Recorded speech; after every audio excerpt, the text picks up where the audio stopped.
Je suis ici pour m'en prendre à tous les premiers-nés et m'assurer qu'ils ont des difficultés dans la vie. Si le premier-né est un homme ou une femme, je suis là pour leur rendre la vie insupportable. Je travaille sans relâche pour que les premiers-nés ne réussissent pas dans la vie. Le prince des ténèbres poursuit son destin. Je sais que Dieu a de grands projets pour eux, mais je suis ici pour les disperser, car une fois que j'aurai conquis cette tête, je pourrai conquérir les autres enfants de la famille. Je veillerai à ce que leur vie soit remplie de revers, d'amertume, de retard, de difficultés, de manque et de déception. Je veillerai à ce qu'ils passent à côté de leur bénédiction. Juste au bord de leur percée. Alors, que dites-vous? Devons-nous vendre le terrain pour subvenir aux besoins de votre frère ou non? Non, papa, je ne pense pas que ce soit une bonne idée de vendre la seule terre dont nous disposons pour subvenir aux besoins de Chris. Si Chris déménage pour tout recommencer à zéro dans un pays étranger, il devrait utiliser son argent. Il est capable de le faire. N'avez-vous pas dit que tout le monde dans cette maison est riche sauf moi? Mon ami.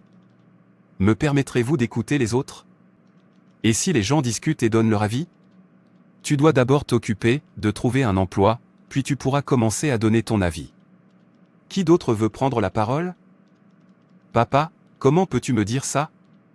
Je suis le premier fils et le premier-né de cette famille. Je mérite le respect. Je n'aime pas que tout le monde dans cette maison me manque de respect. Quand je travaillais, j'aidais aussi, même en payant les honoraires de Xena. Maintenant que je suis au chômage, je ne peux plus parler. Je ne suis pas favorable à cette décision de vendre la seule terre familiale que nous possédons parce qu'une personne déménage. Oh, tu sais que tu es sans emploi. Permets aux personnes qui travaillent de parler. Si votre frère déménage et trouve un bon emploi, nous pourrons acheter plus de terre et il sera plus facile pour chacun d'entre vous de le rejoindre à l'étranger. Papa, ça suffit. Ne vendons pas le terrain. Je vais chercher de l'argent et voyager. J'ai juste besoin de 2000 $ pour ajouter à ce que j'ai. Je pense que ce que dit mon frère est vrai. Nous ne devrions pas vendre le terrain. Si tu le dis. Mais ne vous laissez pas influencer par ce que dit votre papa, ça suffit. Soyons patients avec mon frère. Il cherchait du travail, lui aussi. Nous le savons tous. Ce n'est pas un paresseux.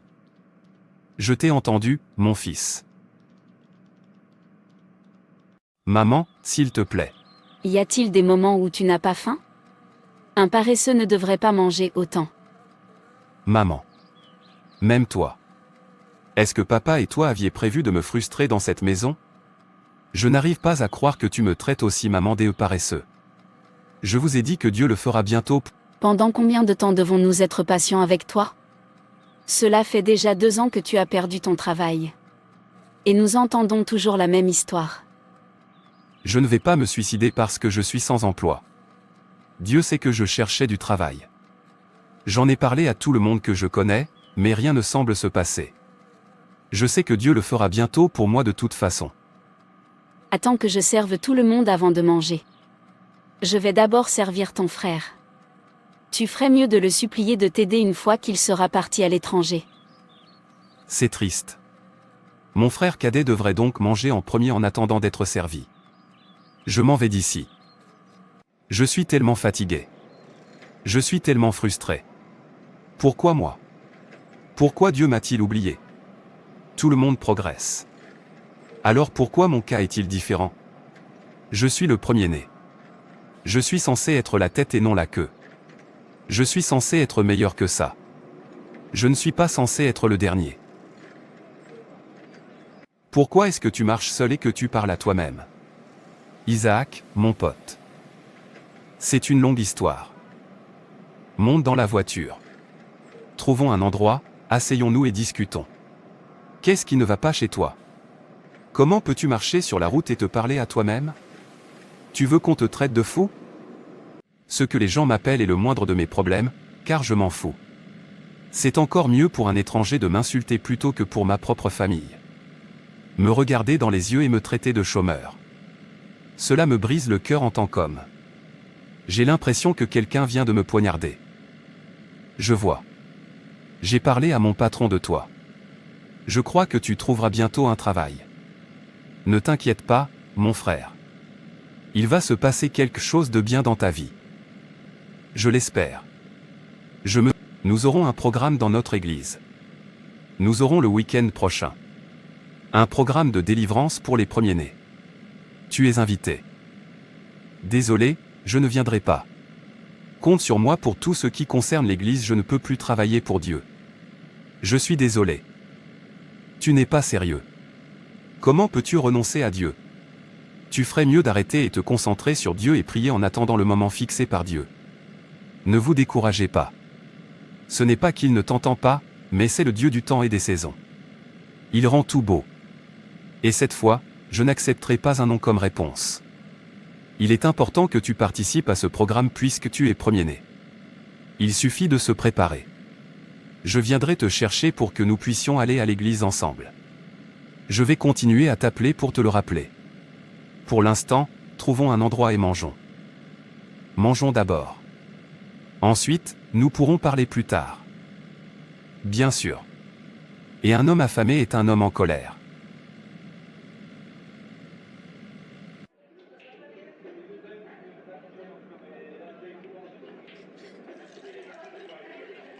Eh bien. Tu es prêt? Oui. Allons-y. Au temps biblique, le premier-né recevait certains droits, responsabilités et privilèges uniques. Le premier enfant mâle d'un couple marié avait la priorité et la prééminence dans la famille, et le meilleur de l'héritage. La nation d'Israël est identifiée comme le premier-né de Dieu dans la Bible, et Exode 4, 22, Jérémie 31, 9, en d'autres termes, Israël occupait une place spéciale de privilèges et de bénédictions parmi les nations. Les peuples des cultures anciennes attachaient une grande valeur au fils aîné, lui attribuant des avantages et des obligations distincts. Le mâle premier-né était important car on croyait qu'il représentait la fleur de la force et de la vitalité humaine, Genèse 49, 3, Psaume 78, 51, en tant que « ouvreur de l'utérus », Exode 13, 2, 12, 15, Nombre 18, 15, Luc 2h23. En conséquence, le fils aîné est devenu le principal héritier de la famille. Le droit d'aînesse du premier-né impliquait une double portion de la propriété du ménage et la direction de la famille si son père devenait incapable ou était absent pour une raison quelconque, Deutéronome 21h17. Après la mort de son père, le fils aîné s'occupait généralement de sa mère jusqu'à sa mort et subvenait aux besoins de ses sœurs célibataires. Dans l'Ancien Testament, les humains et les animaux premiers-nés étaient considérés comme sacrés pour Dieu, Genèse 4, 4, Exode 13, 1 à 2, Lévitique 27, 26, Nombre 3, Novembre 2013, Deutéronome 15, 19 à 23. Après avoir sauvé Israël de l'esclavage en Égypte, Dieu a ordonné au peuple de lui consacrer chaque premier-né humain mâle et premier-né animal, Exode 22, 29-30. La dédicace était en mémoire de la grande délivrance de Dieu et un signe pour leurs enfants que Dieu les avait fait sortir d'Égypte, Exode 13, Novembre 2016. Au début des années d'Israël dans le désert, Dieu prit tous les mâles de la tribu de Lévi en service à la place des mâles premiers-nés des autres tribus, confiant aux Lévites le travail de son tabernacle, Nombre 3.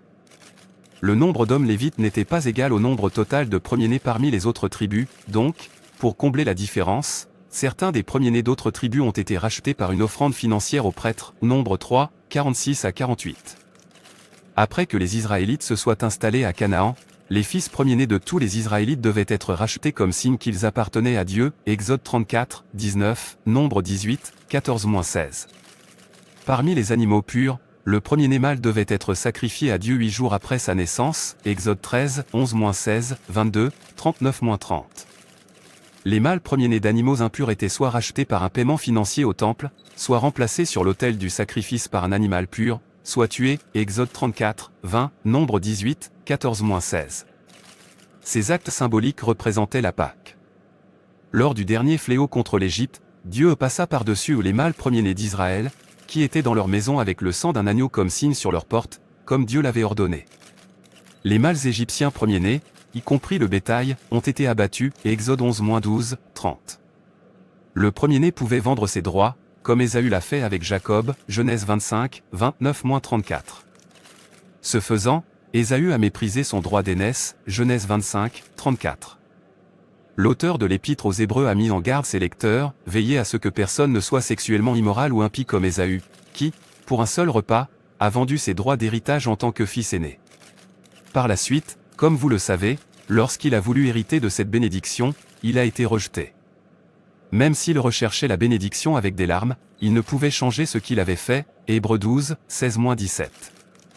En prenant sa position de premier-né à la légère, Ésaü a péché contre Dieu et sa famille. Les droits du premier-né pourraient également être perdus, comme ce fut le cas pour Ruben, le fils premier-né de Jacob, Genèse 49, 3-4. Ruben a couché avec Bila, la concubine de son père, Genèse 35, 22, un acte qui a démontré le plus grand manque de respect pour son père et sa famille. Jacob a refusé à Ruben la bénédiction du premier-né à cause de ce péché, Genèse 49, 4. En fait, Jacob a également refusé la bénédiction du premier-né aux deux fils aînés suivants, en raison de leur violence contre les Sichémites, Genèse 49, 5-7, cf. Genèse 34. L'importance du premier-né atteint son apogée dans les Écritures en la personne de Jésus-Christ. Toutes les implications antérieures du rôle du premier-né dans la Bible servent à éclairer la prééminence du Christ sur toute la création et dans la famille de Dieu. Le Nouveau Testament décrit le Christ comme le premier-né à plusieurs reprises. Dans un sens terrestre, Jésus est le fils premier-né de Marie, Luc 2, 7, et il a été consacré selon la loi, Luc 2, 22-24. Spirituellement, Jésus est le premier-né d'une multitude de frères et sœurs, dans le corps de Christ, Romains 8, 29. Dans Colossiens 15, l'apôtre Paul écrit, le. C'est pour toutes ces raisons que l'ennemi qui veut toujours s'opposer à Dieu s'oppose aussi contre les premiers-nés et leur livre un combat sans merci. Pour cela donc les parents doivent beaucoup prier pour leurs premiers-nés. Et les premiers-nés déjà matures doivent aussi prier pour se libérer contre toutes les incantations qui ont été faites contre eux. Quel puissant programme! Je suis tellement béni. Les messages de votre pasteur sont très pertinents. Je ne l'ai jamais su en tant que premier-né. Il y a certains types de points de prière dont j'ai besoin pour prier pour moi-même afin que les pouvoirs qui entravent le premier-né ne m'arrêtent pas. Je vais certainement me lever le soir pour prier. Je sais, c'est pourquoi j'ai dit que vous deviez participer à ce programme. Je suis tellement contente que nous n'ayons pas raté cette occasion. Merci de m'avoir encouragé à y assister.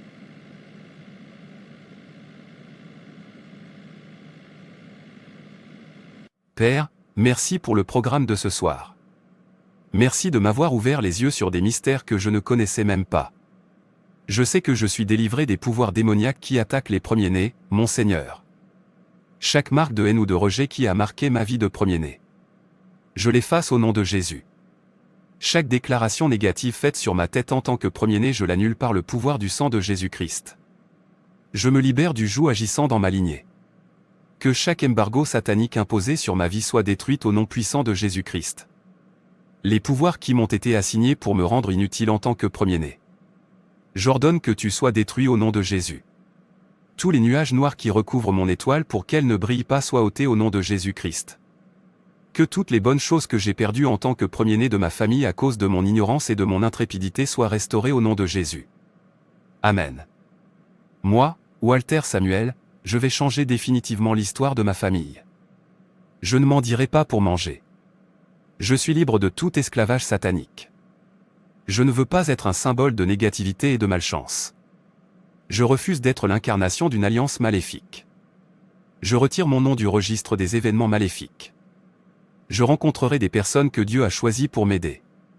Les bénédictions d'Abraham sont miennes à partir de ce jour. Au nom de Jésus, Amen. Et, Walter. Mon patron m'a dit que son ami cherchait un comptable. Il t'a donc recommandé. Je t'ai envoyé l'adresse pour que tu puisses te présenter à ton entretien demain. Je te souhaite bonne chance, mon ami. Eh bien, c'est tellement bon à entendre. Merci beaucoup, mon ami. Laissez-moi entrer et préparer l'entretien. J'espère que j'aurai le poste. Je sais que tu vas trouver un emploi. Je te souhaite tout le meilleur, mon frère. Bonjour monsieur, je suis heureux de vous annoncer que vous avez été retenu après votre entretien. Vous êtes le nouveau expert comptable de notre entreprise. Félicitations. Amen. Gloire à Dieu. Merci Seigneur pour ta grâce.